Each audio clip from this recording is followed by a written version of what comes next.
Hey guys, my name is Shar Cutler. Shar Cutler. I have to learn to enunciate my words. This is all very, very new to me. Podcasting, speaking in front of a camera, all of that.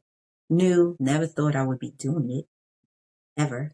Never thought I would be in front of a camera or just talking, audio, whatever.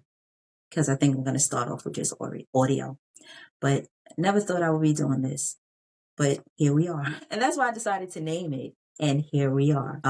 It's a hair podcast because I am a licensed cosmetologist, but we'll get into all of that. I figured I would start off with my first episode being just touching on how I got my passion for hair because it truly is my passion. And I do enjoy talking about it. I enjoy teaching. I enjoy connecting with my clients. But my first episode, I'm going to call it How Did We Get Here? How did we get here? So let's take it from the top. Let's take a little off the top and start there. So I grew up in a house with five sisters, five older sisters. When I was born, my sisters were 8, 10, 15, 16, and 17. So all pretty much adults, sort of, but they thought they were. It was like having 5 extra mothers as opposed to having, a mom and 5 sisters. The relationship got way better once we became adults. But growing up in a house with 5 older sisters who all did hair. No, I think one didn't. She knew how to, but she didn't do it like that. My older sister did my second oldest hair. The second oldest did the third oldest, and it trickled down to me. The 2 that were right before me, the 8-year-old and the 10-year-old, are the ones who taught me how to do hair. The 10-year-old, well, of course she wasn't 10 when she taught me how to do hair. I was like 8 when she taught me how to do hair. What taught me how to do little things. Like she taught me how to braid. Both of them actually did, but she was more in depth with it because she went to school. She actually goes to cosmetology school later on. And it was her love for it that tweaked my interest at a young age. She would sit down and ask me to glue her tracks in. I would have to make sure her part was straight, and she would put the glue on it, and I would put it on her hair. So I just developed a love for all of that. Just the transformation of everything. I think I really adopted a love for that. And yeah, that's basically how it begins as far as me wanting to do hair. My mom used to do my hair in this braid, just one across from ear to ear, one down the back, or she'll give me these ponytails. When I was younger, I hated them. So I couldn't wait to be able to do my own hair. And I quickly realized that I knew how to do my own hair. So with that being said, my sisters also realized that, wait a minute, this girl knows how to braid. And I would braid like, my friends' hair, my nieces. And then at that time, like the whole, the bob braids or the braid that you braid into a bun, bang braids. Like I was doing these styles at 10 years old, like on people in my building, my friends. And my sister, who was 8 years older than me, the one that was right above me, she was like, wait a minute, you doing hair just as well as these shops. Like you need to go up on your price. Cause I was actually charging people like $20 to do their hair and was happy to get paid $20 to do these styles that I think probably at the time they were charging, I don't know, not what they're charging now, but they were charging more than I was. So they would come to me because they was basically getting the same style. And my sister decided that she was going to be my manager. Of course, she didn't say that. It wasn't like, oh, I'm going to be your manager. She was just like, you're going up on your prices. And really quick story. I was in the hallway one day setting up a client. This girl, she was older than me, but she wanted just this goddess braids was out. And she just wanted 4 braids going up into a bun. And I was telling her, I think I told her like $10 for that. And my sister busts in the hallway and she's like, to ask the girl, I don't know if they had some type of beef with each other. I don't know, but she just was like, "What you saying to my sister?" And I was like, "She want her hair done. Like I'm gonna do her hair." And she's like, "Well, how much? How much you charging her?" And I said like $10. And she said no, 70. And I still only got $10. I did the girl hair. I still only got $10. So I don't know where how. I guess that was her managing fee. But you know, it's my sister. I love her dearly. God bless her soul. I love my sister, miss her too. But anyway, yeah, so she was something else. She opened my eyes to business with all of that being said. And I just adopted a love for hair.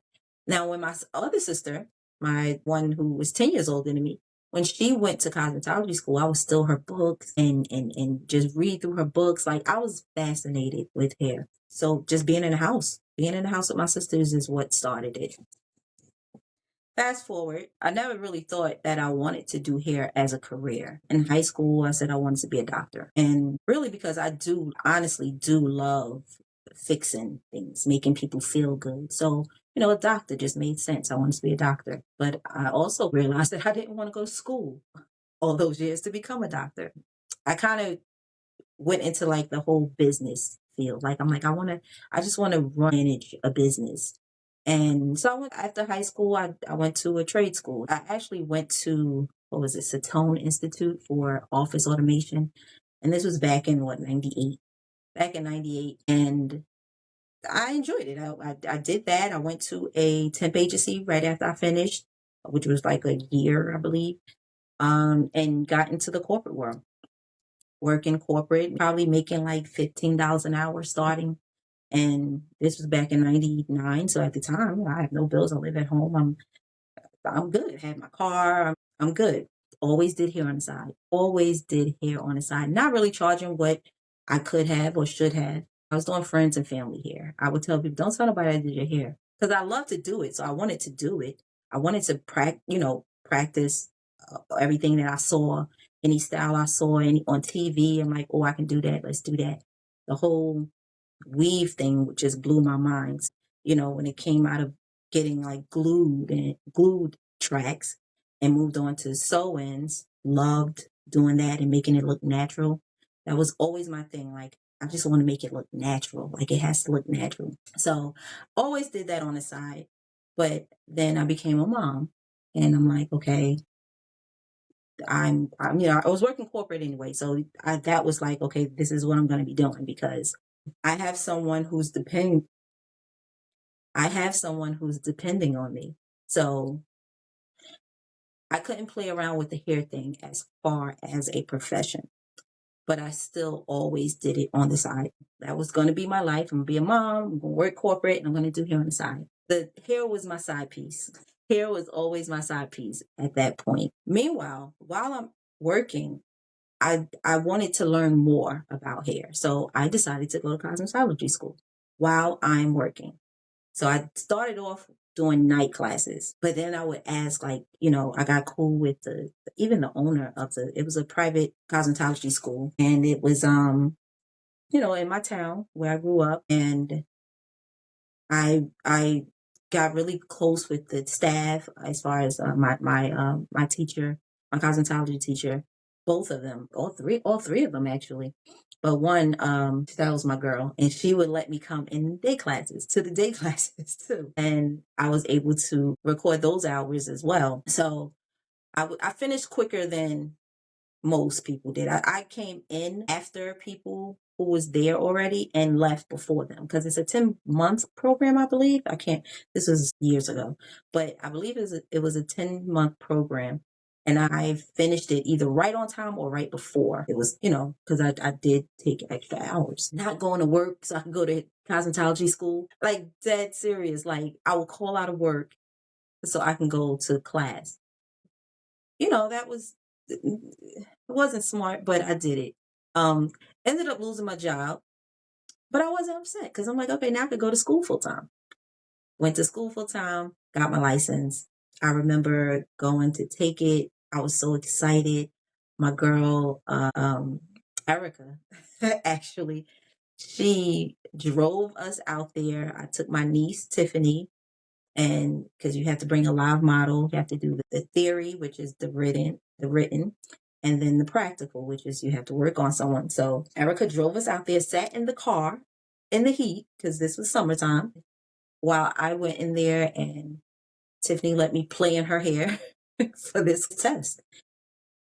About a month later, July 25th, I know the date exactly, I got my license to be a cosmetologist. And I was so excited, decided to go and work in a salon.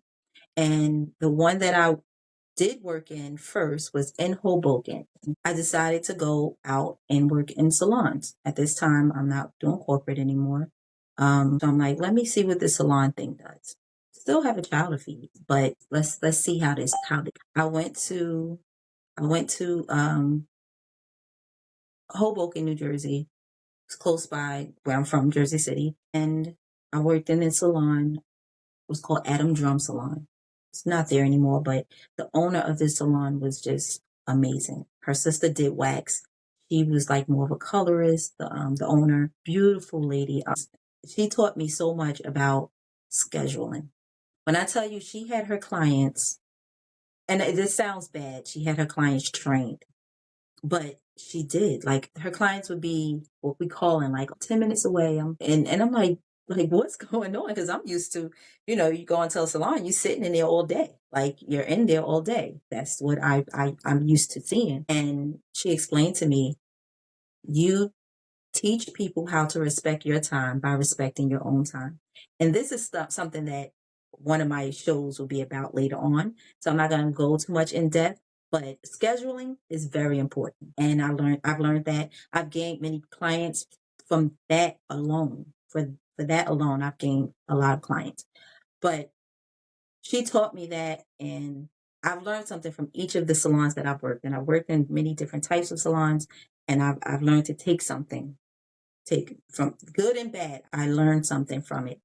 And in that particular salon, I learned how to schedule and how to respect my time and respect others' time. And that was like the best thing I could learn. Also worked in JCPenney salon.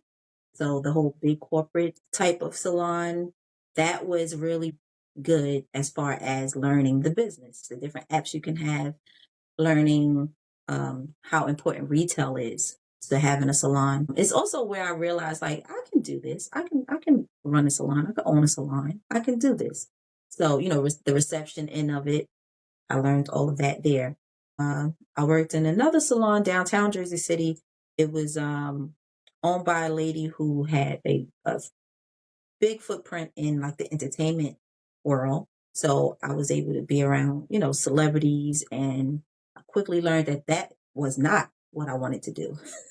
As far as like, celebrity stylists, entertainment, photo shoots, like I don't have the personality for that. It's just not my thing. I prefer to be behind the camera, and that's why this is weird, but that's another story. When I think about my experience there, I learned once I'm an experience, like as far as like I have years and, experience under my professional belt, I want to reach and touch and bring up and, just teach people everything. Like I have no problem teaching people who want to learn, and in a way where it's genuine and like they feel it. Like I want to follow this woman because she is so authentic to what she do and her craft, and she wants to pour what she knows into new stylists.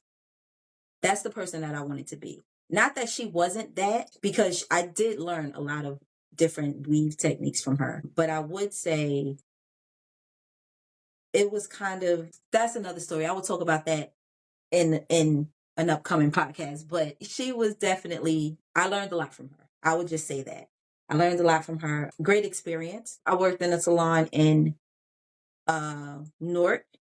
That one I was in from the ground up, like before you even opened. Decor, like everything, like from beginning to end. And that was fun too. We met a lot of beautiful people there as far as other stylists. The owner of that salon taught me how to run my Instagram page.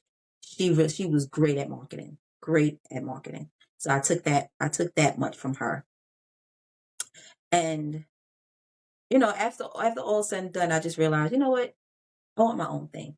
Still making money because I had my clients that I still did at home, but out of all of those salons, I would say I made the most at Hoboken, because they charged a lot of money. And I'm not even going to say, okay, the people over there pay, because as you can see now, people are going to pay for their hair if they want it done. And if this is the price, this is the price. It was just a matter of us finding our worth and knowing what we're worth and charging what we're worth and giving the service that supports that, the prices that you're giving. Another topic that I'll get into in future shows, but just wanted to touch on that. So I worked there real quick in the JCPenney salon. I did love that. I loved working there, but I kind of wasn't able to show my creativity a lot there. I did a lot of updos, a lot of, proms, weddings. I got comfortable with that there, but I wasn't able to do a lot of extensions and, the things that I love to do, natural hair care. So that's why I ended up moving on from there. Ultimately, it was like the goal was to start a salon. I worked at the $50 weave shop. Another great experience, great concept. It made so much sense. Just wasn't for me, but it was an experience. I met some of the most beautiful people you can ever meet there.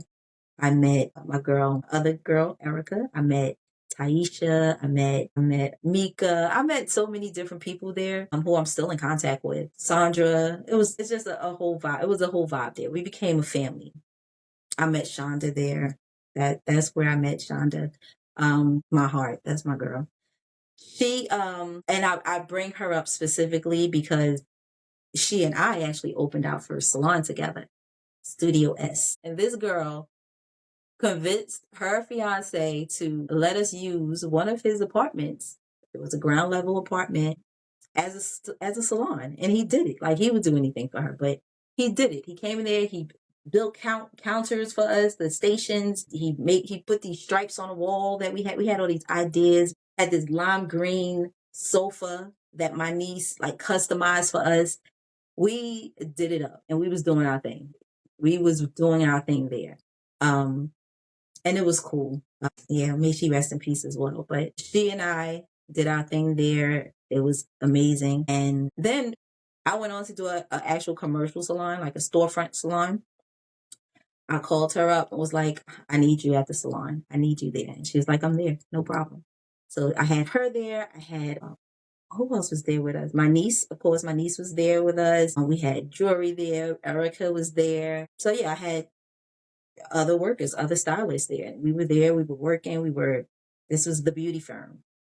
That was the name that I held dear to my heart. So yeah, I had that salon. Then I'm just going through like salons that I had. That was my first official salon. Moved on from there. And then I was home. My husband, well, now husband, he, at the time we were dating. We were living together. We had a kid and everything. We were together. But he converted my basement into my workspace. And I realized then that that's what I wanted to do. I didn't want to do the employee thing. I didn't want to have the whole storefront thing. You're able to control who sits in your chair a little easier when it's, in your home, able to provide different type of service. Like, it's just a more personable, more exclusive, like, that whole just upscale. I feel like, I know some people like, oh, she do hair at a house, but the way I set things up, it's definitely, quality. Like, because I just, I love to just give people experiences as opposed to just, doing their hair. So I realized that that's the level of service that I wanted to give. So I was there and I was doing that. And then my sister, who's 10 years older than me, she had a newfound love for locks because she went into the whole plating product. She did that for a while, and hair products. And then she found a love for locks. So she's like, Sissy, I think I want to do locks. And I'm like, you would be great at locks. Like, yeah. And so I'm like, come, I could set up another spot in the basement. We could do it there. She did that. She built so much clientele. She would do braids, locks. I'm over there doing silk press and sew-ins and, cuts. And, we were rocking out. Then she's like, we should get a salon. So, of course, I'm like, okay, all right, let's do a salon. But knowing that I didn't want to do the whole, employee thing again, it's just going to be me and my sister. So my sister and I are going to go in here, knock this out, get a space because her clientele was really booming. Like she was growing. And I just felt like going into a space, it would make more sense. And so we did that. But in the meantime, I actually got married. My husband and I bought a house out of Jersey City. And the commute was just like, I was just kind of just getting over it. And just wanting to fully be home again, or at least in the area of home, because I didn't want to be in my basement again at the time. So I'm thinking, this is my husband's man cave. Salon suites started getting huge, so I'm like, okay, I could do that. I could get a salon suite. So I ended up doing that. Had a salon suite. However, quickly realized that $420 a week, and I was doing it. I had the clientele to do it, but for what? Why? When I have a space where I can create and still make money, and my clients could care less where I do their hair. Like they really don't care. Although I'm gonna make it beautiful, they know that. So I decided to come home again, and you know, now we're here. So I'm currently working out of my basement, pretty large space. I'm able to be on one side. My husband has his man cave on the other side. We're in the midst of, completely redoing it to make it exactly how we want it. But for now, it's a comfortable spot I have for my clients. They love it. I love it. And that's what I'm doing now. I'm now a 19-year licensed cosmetologist.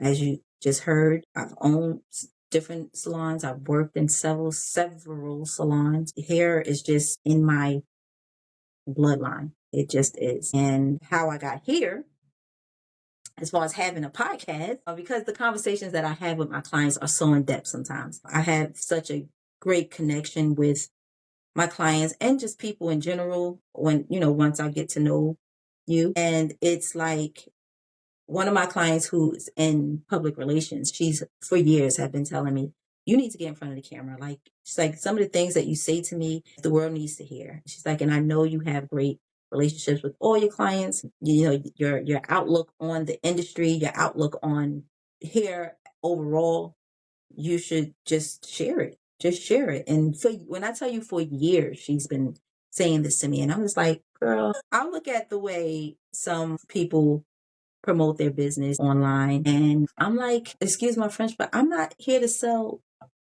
ass. I am a hairstylist and that my work speaks for itself. But what happened is, again, the conversations that I have, it's so much more than just hair. And people say it all the time. Hairstylists are like therapists. It's not just because you sit in a chair and you start spilling your guts. It's more of just the transformation that happens while they're in the chair. When you're serious about what you're doing, I legit tell my clients, like, this hair is not yours, it's mine. When it's mine, like, and if you're not treating it right, I'm upset. Like, I'm upset. So it's so much deeper than just hair, and the things that you should do to love on yourself and love who you are, and accept what your hair does. In another show that would be later on the podcast, like as far as different topics. But that's why I decided to do a podcast, because I'm like, I can interview my clients, and the ones that are open to actually having this conversation in front of the world. And just because it's about confidence. Like, hair gives you confidence. Hair, it's just so much more to it. So I plan to go into plenty different topics about hair overall, from just the industry, things that suck in the industry, the way things have changed, the money that's in this industry, to other stylists, the disrespect that some stylists bring to the industry, clients, because a lot of you clients, not my clients, all my clients are beautiful, all of them, except for the ones that know that, my Shaw brats, you know who you are. But client, I hear the stories. So we're going to discuss that. I'm going to interview different stylists. I'm going to interview clients. I'm going to interview other professionals, just people who love hair.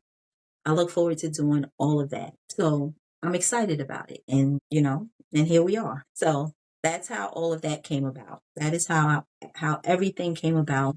I basically got into all of that so that you can understand my passion for hair and why I'm doing this. I think it's rooted in my love for creativity overall and transformation. Like I mentioned earlier, every strand of hair on your head tells a story. And I'm simply privileged to be the artist that narrates it. That's how I look at it. It can't be explained. The feeling I get when clients leave my chair with that sense of confidence. What can I say? Hair is more than just an occupation for me. It's a lifelong love affair that brings beauty and joy into people's lives. And I found my passion in it. I found my passion in my purpose. And I challenge you to do it too. But what do I know? I just do hair. Talk to you next time.